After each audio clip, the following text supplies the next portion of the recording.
السلام علیکم ورحمۃ اللہ وبرکاتہ۔ بسم اللہ الرحمن الرحیم۔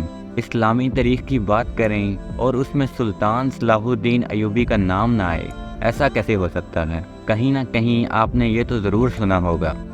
فلسطین میں جس میں سارا یورپ اپنی طاقت کے ساتھ میدان میں اترا تھا، اور اذا تنہا صلاح الدین ایوبی رحمۃ اللہ علیہ اکیلا اس لشکر سے ٹکرایا تھا، اور انہیں اس میں ساری رومن امپائر کو شکست ہوئی تھی۔ اور آپ کے دماغ میں کیوں، کب اور کیسے کا سوال آیا ہوگا، تو اسی سوال کے جواب کے لیے ہماری اس ویڈیو کی سیریز ہسٹری آف سلطان صلاح الدین ایوبی کو لائک، شیئر اور سبسکرائب کریں تاکہ سلطان صلاح الدین ایوبی کی تاریخ کو آپ اچھی طرح جان سکیں۔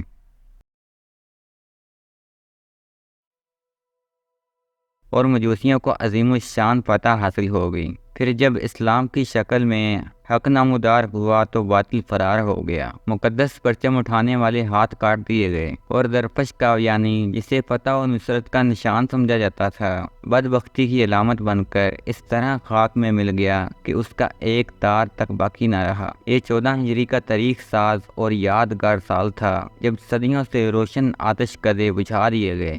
آگ کے پجاری کہا کرتے تھے کہ یہ شعلے کبھی سرد نہیں ہوں گے، اور انہیں بجھانے والی مخلوق آج تک پیدا نہیں کی گئی، مگر جب ایمان کی تیز ہوائیں فاران کی چوٹیوں سے اتر کر ایران کے میدانوں میں داخل ہوئیں تو پھر سب کچھ خس و خشاک کے مانند اڑنے لگا۔ نوشیروان کی نادر و قیمتی یادگاریں مٹی کے کھلونوں کی طرح حقیر اور ارزاں ٹھہریں۔ اس طرح کعبے میں رکھے ہوئے بت منہ کے بل گر کر هو اللہ احد کہتے تھے، اسی طرح ایوان کسرا کے بلند اور سنگی مینارے زمین بوس ہو کر اللہ کی کبریائی بیان کر رہے تھے۔ مغرور شاہوں کے نسب نامے ورق ورق ہو کر بکھر گئے، ان کے اٹھے ہوئے سر انسانی ٹھوکروں اور گھوڑوں کے سیموں سے پامال ہونے لگے، ہڈیاں چٹک کر ٹوٹنے لگیں اور پھر راستوں کا غبار بن کر رہ گئیں، یہاں تک کہ ان کی آخری نشانیاں تلاش کرنے والا بھی کوئی باقی نہ بچا۔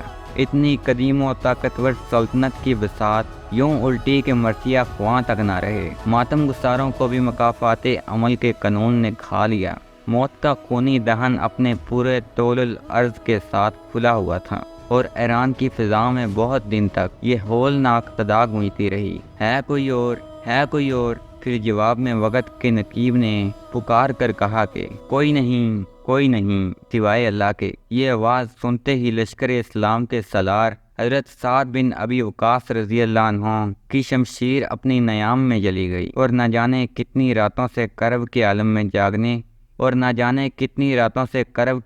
جاگنے والے خلیفہ حضرت عمر فاروق رضی اللہ عنہ کو قرار آ گیا۔ یہ تھا جنگ قادسیہ کا مختصر حال، جس نے ایرانیوں کی کمر توڑ کر رکھ دی تھی، اور شہنشاہ یزدگرد کسی زخمی بھیڑیے کی طرح اپنی ہی زمین پر پناہ ڈھونڈتا پھر رہا تھا۔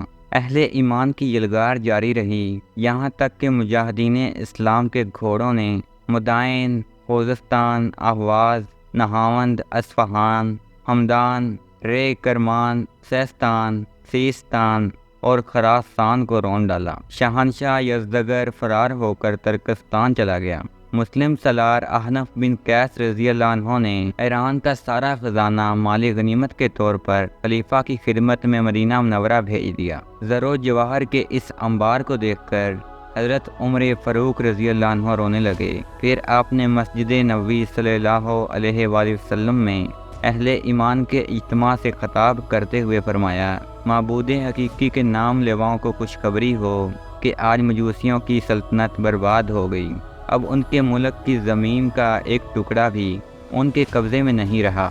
خوب جان لو کہ اب آگ کے پجاری وحدہ لا شریک کی بات کرنے والوں کو کسی قسم کا نقصان نہیں پہنچا سکتے، اور یہ بھی سن لو کہ اللہ تعالیٰ نے ان کی زمین، ان کے ملک اور ان کی دولت کا وارث تمہیں اس لیے بنایا ہے کہ تمہاری آزمائش کی جا سکے۔ خبردار، تم اپنی حالت نہ بدل لینا، ورنہ اللہ بے نیاز ہے، وہ تمہاری جگہ دوسری قوم کو بدل دے گا۔ مجھے اس امت کے لیے خود اس کے افراج سے خوف ہے۔ ایرانیوں کی شکست پاش اور مسلمانوں کی عظیم الشان فتح کی خبر قیصر روم کے دربار میں بڑی حیرت کے ساتھ سنی گئی۔ قیصر کے ایک دور اندیش وزیر لوکس نے اپنی نشست پر کھڑے ہو کر بڑے احترام سے عرض کیا، اے ہرقل اعظم، مسلمانوں کی یہ پیہم فتوحات عیسائیوں کے لیے نیک شگون نہیں ہیں۔ اس سے پہلے کہ یہ خونی سیلاب ہمارے سرسبز و شاداب علاقوں کو بہا کر لے جائے، ہمیں ایک مضبوط آثار بنا لینا چاہیے۔ اس سے پہلے کہ وزیر لوکس اپنی بات مکمل کرتا، بوڑھا پادری شہرام اپنی جگہ سے اٹھا اور انتہائی متکبرانہ لہجے میں ہرقل اعظم کو مخاطب کر کے کہنے لگا،